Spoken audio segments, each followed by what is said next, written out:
Hola, hoy es martes 4 de febrero del 2025.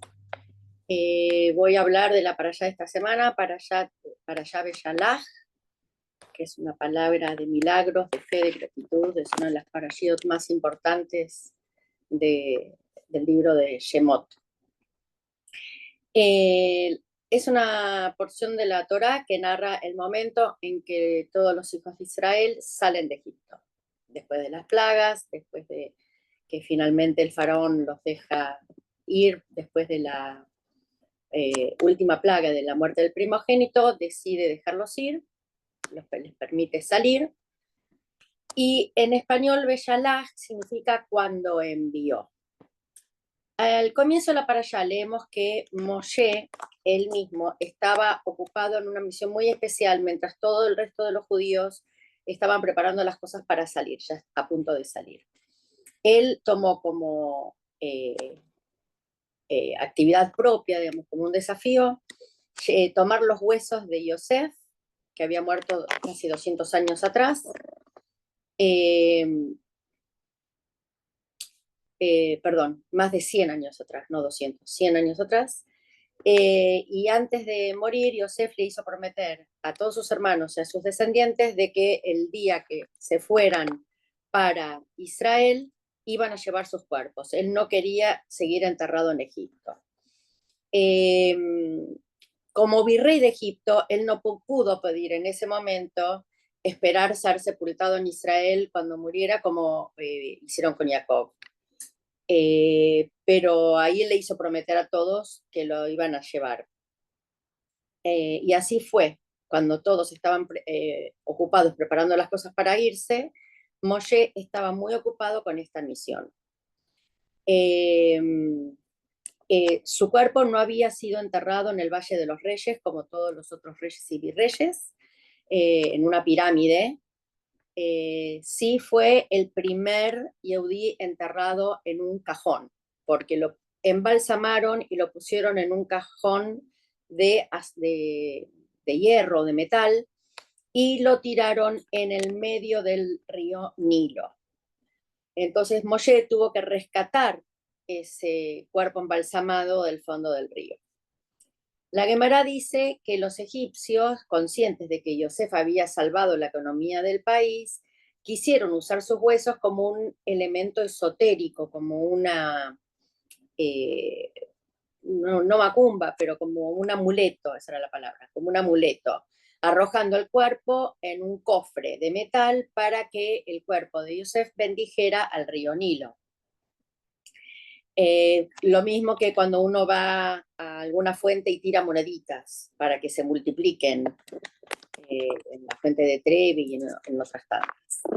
Eh, los sabios dicen que antes de salir de Egipto, Moshe se tomó el tiempo para reflotar los huesos de Yosef del fondo del Nilo y para eso hizo falta un milagro de ayer.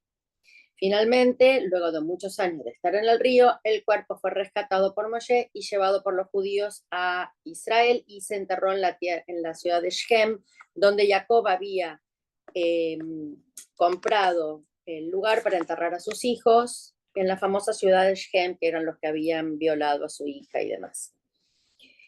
En la parashá se describe cómo Hashem guió a todos los Yehudim saliendo de Egipto, guiándolos con una columna de nube de día y una columna de fuego de noche, que iba delante del campamento. También en esta parashá presenciamos la división del Mar Rojo, que en realidad no era el Mar Rojo, era el Mar de los Juncos, que fue un momento milagroso donde algo imposible se volvió posible, revelando así el poder y el amor de Hashem por todo su pueblo.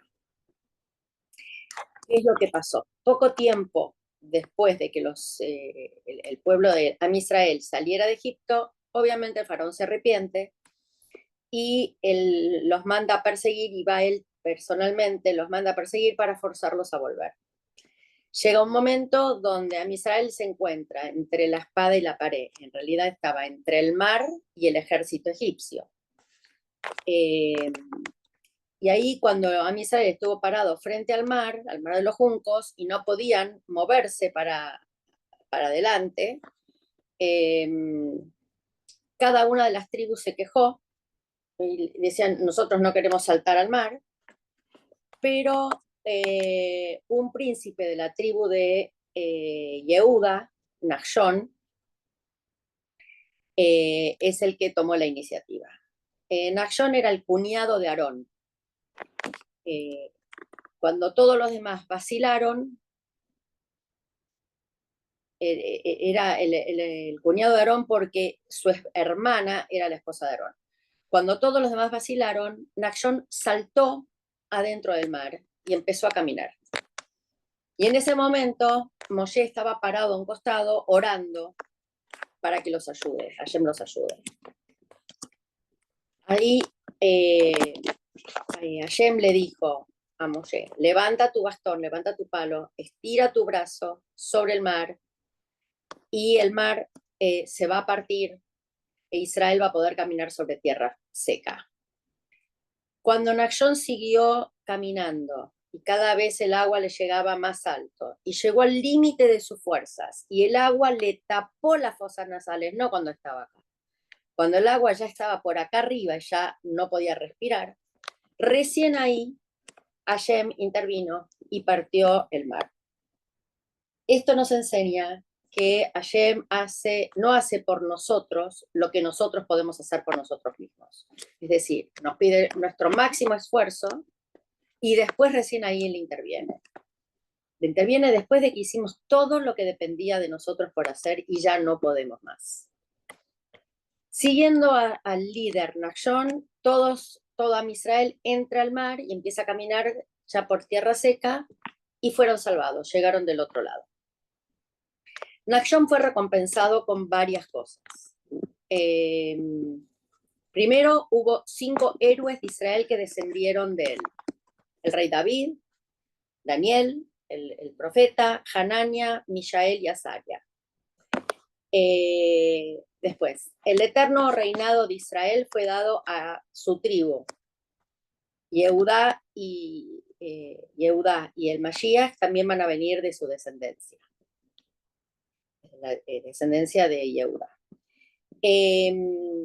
Después, cuando se terminó de hacer el Mishkan, el tabernáculo, más adelante, y empiezan las primeras ofrendas en el desierto, el primero que puede y llega para hacer la ofrenda es Nachshon. Es el primero que trae el primer sacrificio. También fue nombrado dentro del grupo de los 70 ancianos cuando Moshe eligió el concilio de ancianos para conferirle todo su espíritu y su conocimiento. Nachshon es un sinónimo de coraje y de deseo de hacer las cosas bien, aunque no sea algo popular. El Rebbe de Lubavitch vio que la acción de Nachshon como una acción, porque técnicamente no tenía ninguna obligación de hacerlo, pero él sabía que Hashem tenía una meta, un objetivo para nosotros, que era que Israel se dirigiera al monte Sinai para darnos la Torá, y entonces eso es exactamente lo que hizo Nachshon. Entró al agua, empezó a caminar y a cumplir la meta. Él tenía un mar en el camino, pero saltó en el mar, se dirigía hacia su meta. La lección de todos que nos enseña el Rebbe de Lubavitch esto es que debemos centrarnos en nuestra misión de la vida sin tener en cuenta los obstáculos. Hay que hacer lo máximo hasta lo imposible dentro de nuestras posibilidades. Ahí es donde entonces Hashem le dice a Moshe que eleve su bastón sobre el agua, el mar se abre para dejar pasar al pueblo judío. Cuando terminan de pasar, se cierra sobre los egipcios y los mata a todos. La Torá nos cuenta que después de cruzar el mar, Moshe y los hombres cantaron y bailaron por un lado, y Miriam, la hermana de Moshe y Aarón, y las mujeres por el otro, pero con una particularidad. Las mujeres tenían todas panderetas. Nuestros sabios explican que las mujeres estaban más confiadas que los hombres en que iban a ser liberadas y que iban a llegar a la tierra de Israel. Entonces tenían preparadas, ya hacía muchos años, las panderetas para acompañar esta celebración. Y llegó el momento. Así que aún en los momentos más oscuros de la historia de Egipto, ellas tenían fe y los panderos listos. Así que lo que dicen los sabios es que fue en mérito de las mujeres virtuosas que nuestros antepasados lograron salir de Egipto. Y dicen que en mérito de las mujeres virtuosas como nosotras va a venir el Mashiach.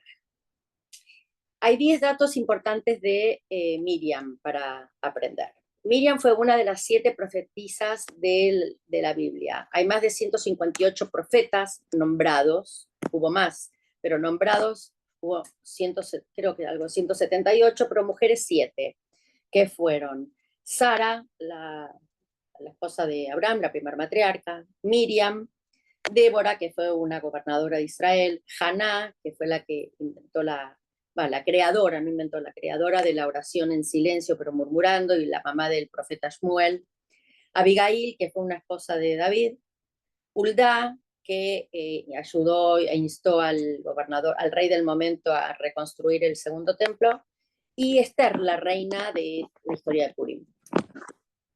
Perdón, del segundo templo no, creo que del primer templo. La historia de Purim. Bueno, Miriam era la hermana de Aarón y Moshe, y dice que ella empezó a profetizar antes inclusive de que naciera Moshe, porque ella le dijo al papá y a la mamá que la mamá daría a luz a un hombre que sería el que liberaría a los esclavos. El nombre de Miriam significa amargo, viene de mar.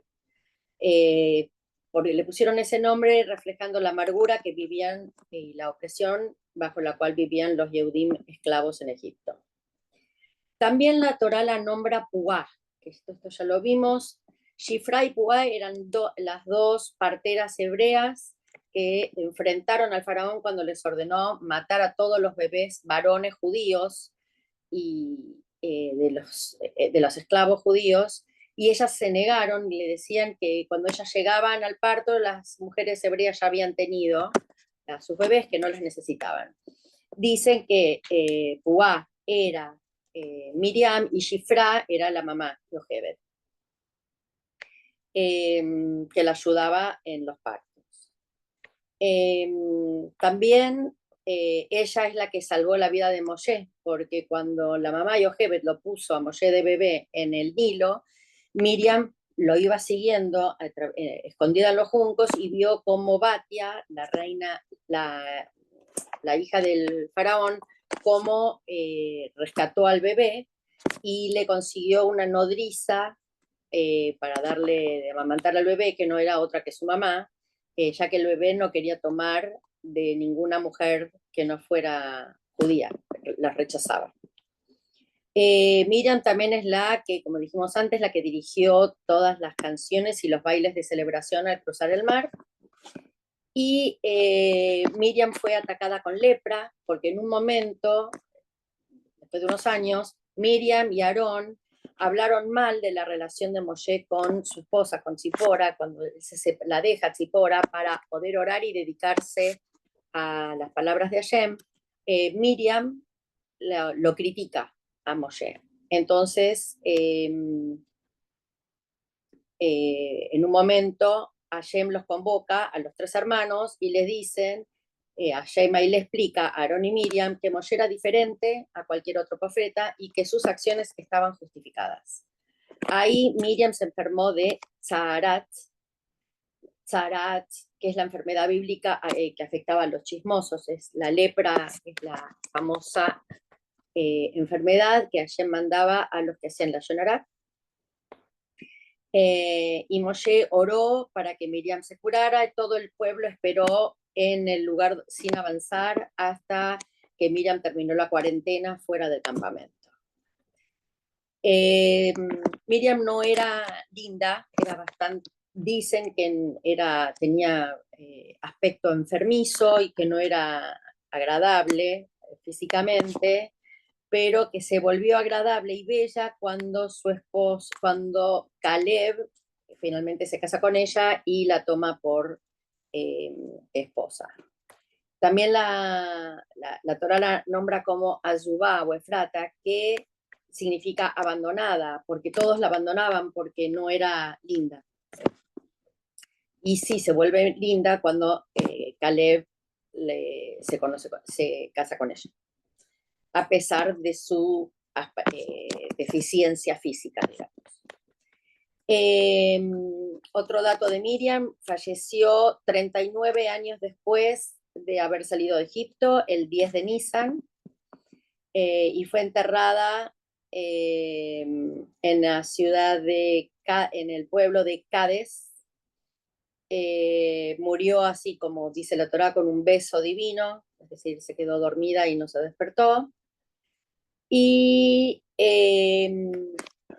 uno de los datos más importantes de Miriam es que había agua en el desierto acompañando a los judíos, los famosos pozos de Miriam o el pozo de Miriam, a través del mérito de ella. Cuando salen del mar de Juncos, caminan 3 días por el desierto al cruzar, caminan 3 días por el desierto, llegan al desierto de Shur y no encuentran agua. La gente ahí empieza a sufrir de sed y de hambre y se empiezan a quejar a Moshe y Aarón de que tenían hambre y sed. Llegan a la ciudad de Mará y ahí ya no, pero no pueden beber el agua que había en la ciudad de Mará porque era amarga. Y ahí milagrosamente Hashem, a través de un árbol que había ahí, vuelve el agua dulce milagrosamente, y ahí hace descender milagrosamente, a partir de ese momento, maná del cielo. Antes del rocío de cada mañana, caía la maná. Am Israel fue instruido en recolectar una porción de maná por persona cada día, y los viernes doble porción, porque los sábados no iba a caer, porque es el día de descanso. Algunos desobedecían y salían a recolectar maná el sábado, pero no encontraban nada. Dicen que la maná tenía el sabor de lo que uno se imaginaba que estaba comiendo. Aarón guardó una pequeña cantidad de maná en un jarro como testimonio para las futuras generaciones. Dicen que ese jarro está escondido abajo del Kotel, que era el lugar más sagrado de todos, el del Beit HaMikdash. Y esto es un recordatorio, todo el tema del maná cayendo del cielo, un recordatorio de que Hashem nos provee todos los días de todo lo que necesitamos, de manera que no siempre podemos entender. Es una prueba de confiar en que Hashem nos proveerá de lo que necesitamos cuando lo necesitamos. Así que el pueblo deambulaba por el desierto, tomaba agua de los pozos que iban cambiando de lugar junto con Miriam, y comían maná que caía del cielo. Nunca el pueblo se quejó de la sed durante 39 años, hasta que se muere Miriam. Ahí explican que el pozo de Miriam viajaba con ellos por mérito de ella, y que ese pozo se secó cuando Miriam falleció. Así que ahí en ese momento Hashem le hace a Moshe sacar agua de una roca, que él le dice que le hable a la roca, y Moshe le pega a la roca en vez de hablarle.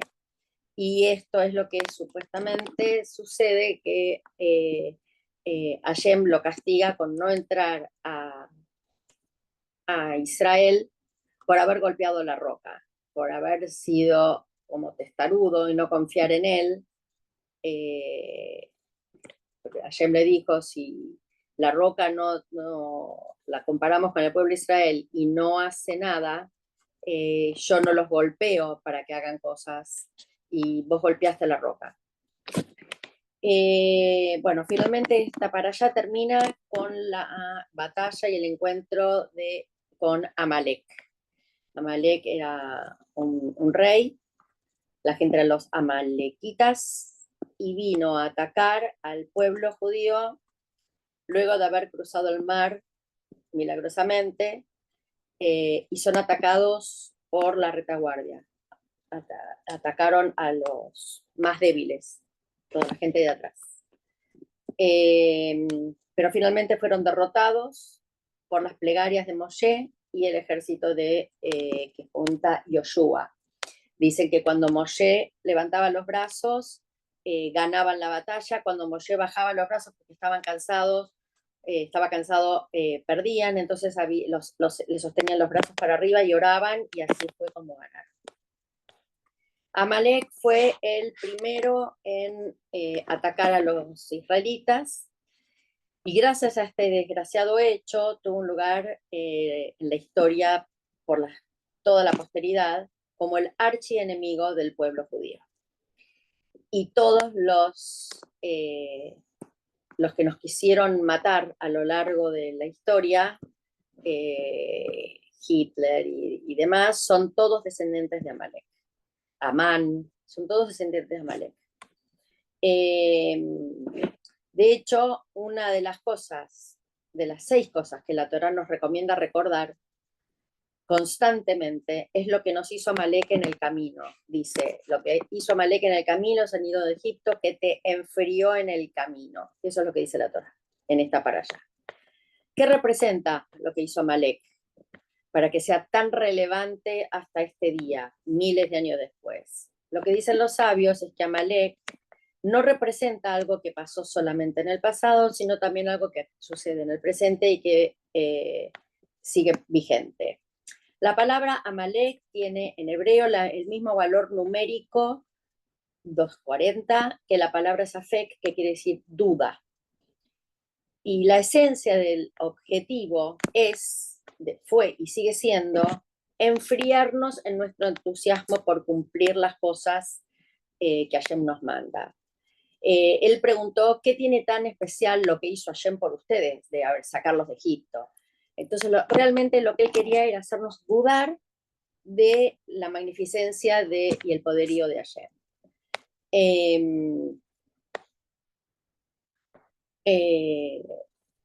Es una pregunta malintencionada la que él hizo. Entonces dejó de ser una pregunta y se convirtió en una duda, una excusa. Y así sucede en todos los órdenes de la vida. Una duda es una duda, nos descoloca. Cuando surge una pregunta importante, primero asegúrate que valga la pena preguntarla y dedicarle tiempo a esta pregunta.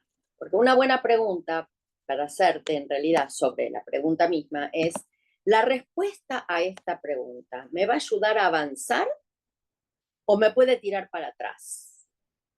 Entonces, esto es muy importante porque las preguntas sanas ayudan a crecer, pero las dudas, o las dudas amalequitas, o las preguntas malintencionadas, están diseñadas para enfriar y paralizar y retroceder. Incluso después de todos los milagros que vieron a Israel en Egipto con las plagas, que se abrió el mar y demás, los israelitas tuvieron que continuar su camino, y el Midrash nos recuerda que nosotros también estamos llamados a confiar y depender de Hashem en nuestras propias batallas, grandes y pequeñas. Y así como Hashem, así como Am Israel confió en los milagros y en el cuidado de Hashem en el desierto, nosotros debemos renovar nuestra fe a diario, recordando que todo lo que tenemos viene y nos regaló Hashem, ser agradecidos.